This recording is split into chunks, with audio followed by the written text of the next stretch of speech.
বিসমিল্লাহির রহমানির রহিম। আসসালামু আলাইকুম।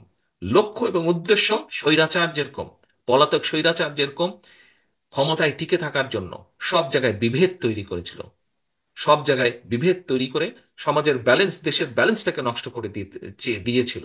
আমরা চাইছি দেশকে পুনর্গঠন করতে এবং স্বাভাবিকভাবে দেখুন, ছোট্ট একটি এক্সাম্পল দিই।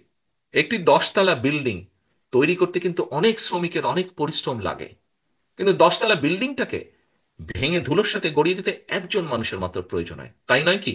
খুব স্বাভাবিকভাবে যে কোনো জিনিস ভেঙে দিতে একজন মানুষের প্রয়োজন হয়, কিন্তু গড়ে তুলতে কিন্তু বহু মানুষের পরিশ্রম লাগে। কাজেই প্রিয় সহকর্মীবৃন্দ, আমরা যত যাই বলি না কেন, 31 দফার আলোকে অবশ্যই আমরা দেশকে পুনর্গঠন করতে চাই, কিন্তু এই দেশকে পুনর্গঠন করতে হলে সকলকে ঐক্যবদ্ধ করতে হবে। যেই কথাটি বলছিলেন যে মানুষের আস্থা আছে বিএনপির প্রতি, কিন্তু এই আস্থাকে তো ধরে রাখতে হবে। এই আস্থাকে কে ধরে রাখবে? এই আস্থাকে আমি একা পারবো না। বরিশাল বিভাগের মঞ্চে সেলিমা আপা বসে আছেন, সেলিমা আপা একাও পারবেন না, আমি সেলিমা আপা মিলেও পারবো না। আরো স্থায়ী কমিটির সদস্য আছেন, আমাদের কেন্দ্রীয় কমিটি আছে, আমরা সকলে মিলে পারবো না। কিন্তু পারবো কখন? যখন এখানে উপস্থিত আপনারা দুই বিভাগে যারা আছেন, আপনারা যখন আপনাদের অবস্থান থেকে চেষ্টা করবেন, আপনারা যখন সকলকে ঐক্যবদ্ধ করবেন, অর্থাৎ আমরা সকলে মিলে দেশকে পুনর্গঠন করতে পারবো।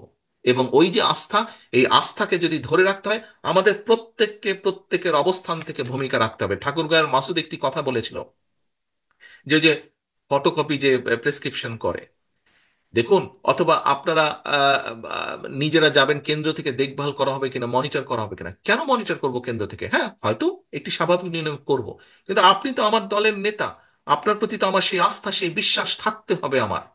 তা না হলে আপনাকে কেমন করে আমি দায়িত্ব দিব? এবং আমি যেরকম আপনার উপর আস্থা বা বিশ্বাস রাখতে চাই, আপনার মধ্যেও সেই উপলব্ধি থাকতে হবে। আপনার মধ্যে সেই উপলব্ধি থাকতে হবে যে কেন্দ্র আমাকে একটি দায়িত্ব দিয়েছে, এই হচ্ছে আমার দায়িত্ব, আমাকে আমার দায়িত্ব পালন করতে হবে। সেটি দলের কথা জনগণের মাঝে পৌঁছে দেওয়া, দলের নির্দেশনা অনুযায়ী বিহেভ করা, জনগণ যেটা প্রত্যাশা করছে, জনগণ আমার কাছে যেটা চাইছে সেরকম রেসপন্সিবল বিহেভ করা। অ্যাট দ্য সেম টাইম জনগণের আশা বা আস্থা ধরে রাখা। প্রিয় সহকর্মীবৃন্দ, আমি বা কয়েকজন সিনিয়র নেতা মিলে শুধু আস্থা ধরে রাখতে পারবো না জনগণের।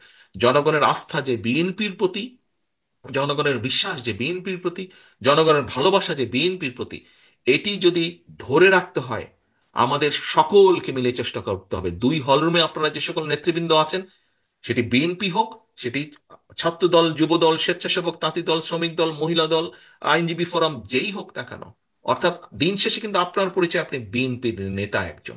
আপনি যখন এলাকায় বের হন, আপনাকে কি কেউ যুব দল, ছাত্র দল, আইনজীবী ফোরামের নেতা হিসেবে চিনে? নো, আপনাকে চেনে বিএনপি হিসাবে। সিম্পল কথা, আপনাকে চেনে বিএনপি হিসাবে। এবং সেই হিসাবেই আপনি সমাজে শ্রদ্ধা পান, সম্মান পান, সালাম পান। কাজে এই যে সালামটা পান সহকর্মীবৃন্দ, এটি দলের জন্য পান। কাজেই এই আস্থা ধরে রাখতে হবে, মানুষের এই সম্মানটা ধরে রাখতে হবে, এইটার জন্য কষ্ট করতে হবে। আমরা অনেক কথা বলেছি, সারাদিন অনেক কথাবার্তা হয়েছে, আপনি বলেছেন, আমি বলেছি, আমরা সকলে মিলে আলোচনা করেছি। এখন হচ্ছে কাজের পালা। কাজ কি? কাজটি হচ্ছে 31 দফার মেসেজগুলো সব পৌঁছে দেওয়া জনগণের কাছে। কাজ হচ্ছে জনগণকে ঐক্যবদ্ধ রাখা। কাজ হচ্ছে জনগণের আস্থাকে ধরে রাখা, এবং আস্থাকে ধরে রাখার প্রথম শর্ত হচ্ছে জনগণের প্রত্যাশা বিএনপির কাছে যে বিএনপির নেতাকর্মীরা এইভাবে কথা বলবে, এইভাবে চলবে, এই কাজগুলো করা থেকে বিরত থাকবে। কতগুলো কাজ আছে বাংলাদেশের যে কোনো মানুষ হিসেবে, সাধারণ মানুষ হিসেবে তারা মনে করে যে একটি রাজনৈতিক দলের এই কাজ করা উচিত না। আপনি যদি সত্যিই আপনার দলকে ভালোবেসে থাকেন, সত্যিই যদি আপনার দেশ, দেশের মানুষের প্রতি কোনো কর্তব্যবোধ থাকে, প্রিয় সহকর্মীবৃন্দ, আপনি, আমি, আমাদের অধীনস্থ যত নেতাকর্মী আছে, আসুন আমরা সকলে মিলে জনগণের প্রত্যাশা নয় এমন কাজগুলো করা থেকে আমরা বিরত থাকি, বিরত রাখার চেষ্টা করি আমাদের মধ্যে যারা বিভ্রান্ত হচ্ছেন। সহকর্মীবৃন্দ, আপনি একজন রাজনৈতিক কর্মী, আমি একজন রাজনৈতিক কর্মী, আমরা একটি রাজনৈতিক দলের সদস্য। একজন রাজনৈতিক কর্মী হিসাবে, একটি রাজনৈতিক দল হিসাবে আমাদের সবচেয়ে বড় পুঁজি কি? আমাদের সবচেয়ে বড় পুঁজি হচ্ছে জনগণের বিশ্বাস, জনগণের আস্থা, জনগণের ভালোবাসা।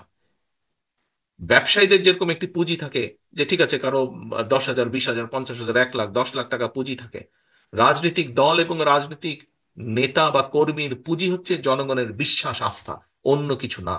আপনি যদি বিশ্বাস করুন, আপনি যদি আজকে পুঁজি হিসাবে অন্য কিছুকে মনে করে থাকেন, আজ নাহলে কাল নাহলে পরশু কিন্তু আপনি ছিটকে পড়ে যাবেন।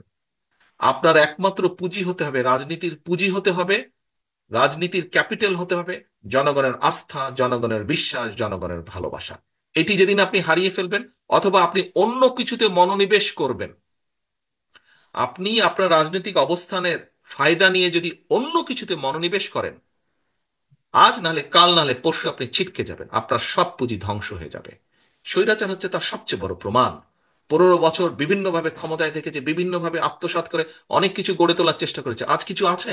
আজকে তো খুঁজে পান তাদেরকে? মানুষ তাদেরকে ঘৃণা করছে, মানুষ তাদেরকে খেদিয়ে দিয়েছে দেশ থেকে। সহকর্মীবৃন্দ, দয়া করে প্রত্যেকে এই উদাহরণটি মনে রাখবেন।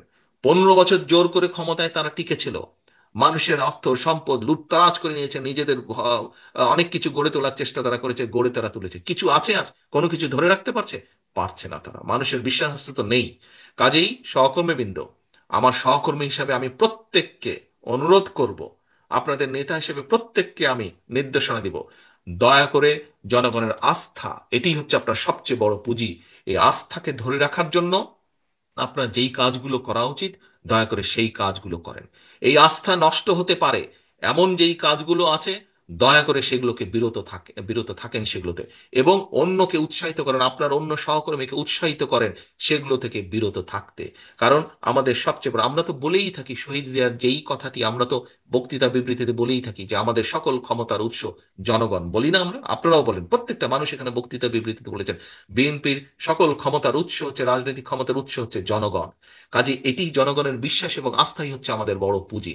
আসুন আমরা দেশকে পুনর্গঠনের জন্য যেভাবে 31 দফাকে পৌঁছে দিব মানুষের দ্বারে দ্বারে, আসুন আজকের এই কর্মশালায় আমাদের আরেকটি প্রতিজ্ঞা হোক, আরেকটি শপথ হোক, যে আগামী দিনে দেশকে পুনর্গঠনের জন্য আমরা সর্বোচ্চ শক্তি দিয়ে চেষ্টা করব সকলকে ঐক্যবদ্ধ করার জন্য, এবং সর্বোচ্চ শক্তি দিয়ে আমি, আপনি, আমরা সকলে মিলে, আজ যারা এই ঘরে আছেন, তারা তো অবশ্যই, যারা এই ঘরে নেই, লক্ষ লক্ষ নেতাকর্মী যারা ছড়িয়ে ছিটিয়ে আছে বাংলাদেশে, প্রত্যেকের অবস্থান থেকে আমরা চেষ্টা করব জনগণের যেই প্রত্যাশিত ভূমিকা আমাদের কাছে, সেই ভূমিকা যাতে আমরা রাখতে পারি। আমাদের কথাবার্তা, উঠা বসা, চলন বলনে যাতে কোনোভাবেই জনগণের আস্থাকে আঘাত না করে, আমরা সেই ব্যাপারে সচেতন থাকব, সেই ব্যাপারে সচেষ্ট থাকব।